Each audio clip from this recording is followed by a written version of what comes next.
Shri Liju, Thomas Isaac പറഞ്ഞ ഒരു കാര്യം, ഈ തെരഞ്ഞെടുപ്പിൻ്റെ അജണ്ട ഈ ബജറ്റ് സെറ്റ് ചെയ്ത് കഴിഞ്ഞു. തെരഞ്ഞെടുപ്പ് കാലത്തെ ബജറ്റിലൂടെ വരാൻ പോകുന്ന കാലത്തെ ഭാവി കാലത്തേക്ക് ചെയ്യാൻ ഉദ്ദേശിക്കുന്നത് എന്ത് എന്ന് വ്യക്തമായി പറഞ്ഞു വെക്കുകയാണ് ഇടതുപക്ഷം ഈ ബജറ്റിലൂടെ. അതുകൊണ്ട് തന്നെ അതിനെ ആക്ഷേപിച്ചാലും തെറ്റില്ല, പക്ഷേ നിങ്ങൾ മറുപടി പറയണം. ഇതാണ് അദ്ദേഹം പറഞ്ഞത്. ഉദാഹരണത്തിന് ഇപ്പോൾ പെൻഷൻ, ക്ഷേമ പെൻഷൻ്റെ കാര്യത്തിൽ UDF കാലത്ത് കൊടുത്ത് 10,000 കോടിയാണെങ്കിൽ ഇപ്പോൾ 54,000 കോടി വരെ ഇതുമായി ബന്ധപ്പെട്ട് ക്ഷേമ പെൻഷന് വേണ്ടി വിതരണം ചെയ്തു നിൽക്കുന്നു ഇടതുപക്ഷം. നിങ്ങൾക്ക് എന്താണ് ഇത്രമേൽ പെൻഷൻ കൊടുക്കാൻ നിങ്ങൾ സന്നദ്ധമാണോ എന്നതുമായി ബന്ധപ്പെട്ട് നിങ്ങൾ മറുപടി പറയണം. സ്കീം വർക്കേഴ്സിന് ആ നിലയിൽ കൊടുക്കാൻ തയ്യാറുണ്ടോ? സ്ത്രീ സുരക്ഷാ പെൻഷൻ്റെ കാര്യത്തിൽ ഇതിനൊക്കെ മറുപടി പറഞ്ഞുകൊണ്ട് വേണം ഇതിൽ എൻഗേജ് ചെയ്യാൻ എന്നാണ് അദ്ദേഹം പറഞ്ഞൊരു പ്രധാനപ്പെട്ട കാര്യം. പോട്ടെ, മറ്റൊന്ന് കിഫ്ബി. ഇപ്പോൾ കിഫ്ബിയെ നിങ്ങൾ വിമർശിക്കുന്നു. അങ്ങനെയാണെങ്കിൽ കിഫ്ബി ഇല്ലെങ്കിൽ എന്താണ് നിങ്ങളുടെ ബദൽ പ്ലാൻ? ഇത് പറയാൻ UDF നിർബന്ധിതമായ നിലയിൽ ഈ ബജറ്റ് നിങ്ങളെ കൊണ്ടുചെന്ന് എത്തിച്ചിരിക്കുന്നു. ആ ഒരു ചർച്ചയിലേക്ക് മാറിയിരിക്കുന്നു. അങ്ങനെയാണ് അദ്ദേഹം പറഞ്ഞത്, തെരഞ്ഞെടുപ്പിൻ്റെ അജണ്ട സെറ്റ് ചെയ്യുന്ന ബജറ്റാണിതെന്ന്. ലിജു. ശരത്, ഞാൻ അദ്ദേഹത്തിൻ്റെ വാക്കുകൾ ശ്രദ്ധിക്കുകയായിരുന്നു. അതിൽ രാഷ്ട്രീയവുമുണ്ട്. അദ്ദേഹം ഇപ്പോൾ CPM റെപ്രസെൻ്റ് ചെയ്യുന്നൊരു രാഷ്ട്രീയവും അദ്ദേഹത്തിൻ്റെ വാക്കുകളിൽ ഉണ്ട്, അല്ലെങ്കിൽ ആ രാഷ്ട്രീയ ചായ്വ് അദ്ദേഹത്തിൻ്റെ വാക്കുകളിലുണ്ട്. അതോടൊപ്പം തന്നെ ഒരു പാർട്ടി എന്ന നിലയിൽ, പാർട്ടിയുടെ നേതാവ് എന്നല്ല, അദ്ദേഹത്തിന് പറയേണ്ട കാര്യങ്ങളും അതിനകത്തുണ്ട്. ഒന്ന്, ഇന്ന് CPM ഇന്ന് പ്രധാനം ചെയ്യുന്ന രാഷ്ട്രീയ ചായ്വ് എന്ന് ഞാൻ പറയാൻ കാരണം, ഞാൻ വന്നപ്പോൾ തന്നെ അദ്ദേഹം പറഞ്ഞു CPMൻ്റെ ഒരു പോളിസിയാണ് ഞങ്ങളുടെ ബജറ്റിലൂടെ മുന്നോട്ട് വെച്ചത്. അതേസമയത്ത് തന്നെ BJP നേതാവായ രാജീവ് ചന്ദ്രശേഖർ വികസിത കേരളത്തെക്കുറിച്ച് സംസാരിക്കുന്നു.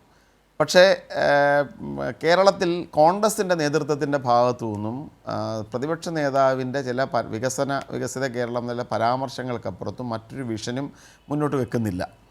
അപ്പോൾ അദ്ദേഹത്തിൻ്റെ പാർട്ടിയുടെ വിഷൻ പറയുന്നതിനകത്ത് തെറ്റില്ല, തീർച്ചയായും അത് പറയണം, അങ്ങനെയാണല്ലോ അത് പറയേണ്ടത്.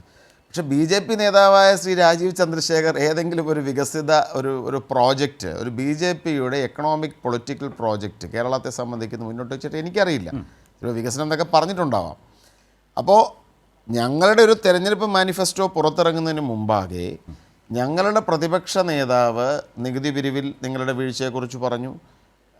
ഭാവി കേരളം കെട്ടിപ്പടുക്കുന്നതിൽ നിങ്ങളുടെ വീഴ്ചകളെക്കുറിച്ച് തുടർച്ചയായി സംസാരിച്ചുകൊണ്ട് ഞങ്ങൾ ഒരു പുതിയ കേരളമാണ്, ആധുനികമല്ലെങ്കിൽ പുതിയ ചെറുപ്പക്കാർക്ക് തൊഴിലവസരങ്ങൾ നൽകുന്ന, മുന്നോട്ട് കേരളത്തെ കൊണ്ടുപോകുന്നൊരു വിഷനാണെന്ന് പറയുന്നതിനെ കണക്കിലെടുക്കാതെ അവിടെയും BJP നേതാവ് പറഞ്ഞൊരു സ്റ്റേറ്റ്മെൻറ്റ് കുഴപ്പമില്ല. പക്ഷേ അപ്പോഴും പ്രതിപക്ഷ നേതാവിൻ്റെ വികസന നയം പുറത്തു വരുന്നില്ല എന്ന് പറയുന്നത് ഇപ്പോൾ CPM വെച്ചു പുലർത്തുന്ന ഒരു സോഫ്റ്റ് BJP അപ്രോച്ചിൻ്റെ രാഷ്ട്രീയം പ്രതിഫലിപ്പിക്കുന്നതാണെന്ന് എനിക്ക് വിമർശനമുണ്ട്. അദ്ദേഹത്തിന് അതിനെ എതിർക്കാം. പക്ഷേ എൻ്റെ കൃത്യമായ വിമർശനം ഞാൻ രജിസ്റ്റർ ചെയ്യുകയാണ്. CPM വെച്ചു പുലർത്തുന്ന ഒരു രാഷ്ട്രീയ നയത്തിൻ്റെ, പ്രത്യേകിച്ച് മതവിഭജനം ലക്ഷ്യമാക്കിക്കൊണ്ടുവരുന്ന പൊളിറ്റിക്കൽ സ്റ്റേറ്റ്മെൻറ്റ്സിൻ്റെ തുടർച്ചയായി ബഹുമാന്യനായ ശ്രീ തോമസ് ഐസക്കിനെ പോലൊരാൾ സംസാരിച്ചതിലുള്ള എനിക്കതിൽ വിഷമമുണ്ട്. അല്ലെങ്കിൽ അദ്ദേഹം പറഞ്ഞത് ശരിയായില്ല, അല്ലെങ്കിൽ അത് അത്രമാത്രം നന്നായി കേരളം റിസീവ് ചെയ്യില്ല എന്ന് പറയാൻ ഞാൻ ആഗ്രഹിക്കുന്നു. BJPക്ക് അപ്പുറത്ത് കോൺഗ്രസ്സിന് കൃത്യമായ നയമുണ്ട്. ഞങ്ങളുടെ രാഷ്ട്രീയ മാനിഫെസ്റ്റോയിൽ കൂടുതൽ വിശദമായി അതുമായി ബന്ധപ്പെട്ട കാര്യങ്ങൾ പുറത്തു വരും. ഇപ്പോൾ നടന്നുകൊണ്ടിരിക്കുന്ന വിവിധ കോൺക്ലേവുകളിലൂടെ ഞങ്ങളുടെ നയവും മുന്നോട്ട് വെക്കുന്നുണ്ട്. ഒരു കാര്യം. രണ്ടാമത്തെ കാര്യം, എനിക്ക് മനസ്സിലാവുന്നില്ല എന്ത് ബദൽ നയമാണ് ഇടതുപക്ഷം മുന്നോട്ട് വെച്ചത്. ഇപ്പോൾ കിഫ്ബിയെ സംബന്ധിച്ച് പറഞ്ഞു, ലണ്ടൻ സ്റ്റോക്ക് എക്സ്ചേഞ്ചിൽ നിന്നും നിങ്ങളെടുത്ത പണം വിമർശനങ്ങൾ ഉയർന്നു വന്നപ്പോൾ, കേസ് വന്നപ്പോൾ നിങ്ങൾ കൂട്ടിയ പലിശയോടെ തിരിച്ചടച്ചു.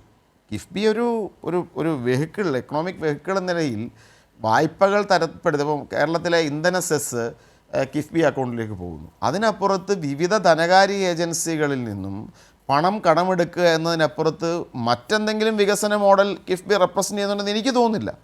നിങ്ങൾ പല ഏജൻസികളിൽ നിന്നും കടമെടുക്കുന്നു, അതിവിടെ സ്പെൻഡ് ചെയ്യുന്നു, അതും അതിൻ്റെ പലിശയെ സംബന്ധിച്ച് കേരളത്തെ മാറ്റിയിട്ടുണ്ടോ ലിജു? ഞാൻ പറയട്ടെ, കേരളത്തിൻ്റെ ഒരു പൊതു അന്തരീക്ഷത്തെയും ആസ്തി വികസനത്തെയും നമ്മുടെ ജീവിതത്തെയും മാറ്റി തീർക്കും വിധത്തിലത് മാറിയിട്ടുണ്ടോ? അത് റോഡാകട്ടെ, അടിസ്ഥാന സൗകര്യ വികസനമാവട്ടെ, സ്കൂളാവട്ടെ, ആശുപത്രി ആവട്ടെ, അതിലെന്താണ് പ്രതിപക്ഷം പറയുന്നത്? ചേർത്ത്, അതായത് രണ്ട് തരത്തിൽ നമുക്ക് കാര്യങ്ങളെ മുന്നോട്ട് കൊണ്ടുപോകാം. അതായത് നിങ്ങൾ കിഫ്ബി മൂലം അല്ലെങ്കിൽ വായ്പകൾ എടുക്കുന്നതിനെയൊന്നും ഞങ്ങൾ തെറ്റു പറയുന്നില്ല. പക്ഷേ ഒരു സസ്റ്റൈനബിൾ മോഡലാണോ എന്നതിനെക്കുറിച്ച് വളരെ വിശദമായ ചർച്ച ആവശ്യമാണ്. നിങ്ങൾ കടമെടുത്ത് അത് നടത്തുന്ന ഇൻവെസ്റ്റ്മെൻറ്റിലൂടെ വരുമാനം വർദ്ധിപ്പിച്ച് എന്നും ഇപ്പോൾ പ്രതിപക്ഷം ഉന്നയിക്കുന്ന ഏറ്റവും പ്രധാനപ്പെട്ട ഒരു ആരോപണം എന്നത് 6 ലക്ഷം കോടിയുടെ കടത്തിലാണ് കേരളം എന്നുള്ളതാണ്. നിങ്ങൾക്ക് പ്രഖ്യാപിതമായ കടത്തിനൊപ്പം തന്നെ കിഫ്ബിയുടെ കടവും കൂടെ ഒക്കെ ചേരുമ്പോൾ 6 ലക്ഷം കോടിക്കടുത്തുള്ള വൻ കടക്കണിയിലാണ് കേരളമെന്ന് പറയപ്പെടുന്നു. സോ ഞങ്ങളുടെ ആരോപണം നിലവിലുണ്ട്. അപ്പോൾ കടമെടുപ്പ് പരിധി കഴിഞ്ഞിട്ട് പോലും എടുത്തതുകൊണ്ട് കേന്ദ്രം പുതുതായിട്ട് കടമെടുക്കാൻ അനുവദിക്കാത്ത തരത്തിലേക്ക് കാര്യങ്ങൾ കൊണ്ടു ചെല്ലുന്നു. അപ്പം ഞങ്ങൾ എടുക്കുന്ന മോഡൽ നിങ്ങളുടെ ഒരു കടമെടുപ്പ് മോഡലല്ല. നിങ്ങളുടെ കടമെടുപ്പ് മോഡലിനെ ഒരു ആധുനിക കേരള സൃഷ്ടിക്ക് പ്രയോജനപ്പെടുമെന്ന് ഞങ്ങൾ കരുതുന്നില്ല. നിങ്ങൾ ഇൻഫ്രാസ്ട്രക്ചറിന് കേൾക്കാനാണ് താല്പര്യം. തീർച്ചയായിട്ടും അത് കൂടുതൽ വിശദമായി ഞങ്ങളുടെ വളരെ ഇപ്പം അത് ഇന്ന് ഞാൻ പറയട്ടെ ശരത്, അങ്ങനെയല്ല ശരത്, അങ്ങനെയല്ല. ഞങ്ങളുടെ രാഷ്ട്രീയ മോഡൽ, അതായത് ഇപ്പോൾ വിഴിഞ്ഞം പോർട്ട്, ഞാൻ ഒരു ഉദാഹരണം പറയാം. വിഴിഞ്ഞം പോർട്ടിനെ സംബന്ധിക്കുന്ന ദീർഘകാലമായിട്ടുണ്ടായിരുന്ന പ്രതിസന്ധികൾ, ചർച്ചകളെ അതിജീവിച്ചുകൊണ്ട് അതിലെ പ്രതിസന്ധികളെ പരിഹരിച്ചുകൊണ്ട് ശ്രീ ഉമ്മൻചാണ്ടി അത്തരം ഒരു കരാർ ഒപ്പിട്ട് പണി ആരംഭിച്ചു എന്ന് പറഞ്ഞു കഴിഞ്ഞാൽ ഞങ്ങളുടെ ഒരു മോഡലാണ്. ഇവിടെ വലിയ ഇൻവെസ്റ്റ്മെൻറ്റ് ഉണ്ടാകുമ്പോൾ, അത്തരത്തിലുള്ള പ്രോജക്റ്റ്, വരുമാനം നൽകുന്ന പ്രോജക്റ്റുകൾ ഉണ്ടാകുമ്പോൾ കേരളത്തിന് വളർച്ച ഉണ്ടാകുമെന്നുള്ളതാണ്. അപ്പം ഞങ്ങൾ വലിയ ഇൻവെസ്റ്റ്മെൻറ്റുകൾ ഞങ്ങൾ കൊണ്ടുവരും. ഞങ്ങൾ നികുതി വരുമാനത്ത് അല്ലെങ്കിൽ വൈവിധ്യമായ നടപടി, അത് തീർച്ചയായിട്ടും ഒരു ഡീറ്റെയിൽഡ് പ്രോജക്റ്റ് എങ്ങനെ വേണമെന്നുള്ളത് നമ്മൾ ഈ ഒരു 15 മിനിറ്റിലെ ചർച്ചയിലല്ല കേൾക്കേണ്ടത്. പക്ഷേ കടമെടുപ്പ് മോഡലല്ല. മനസ്സിലായി. അതാണ്.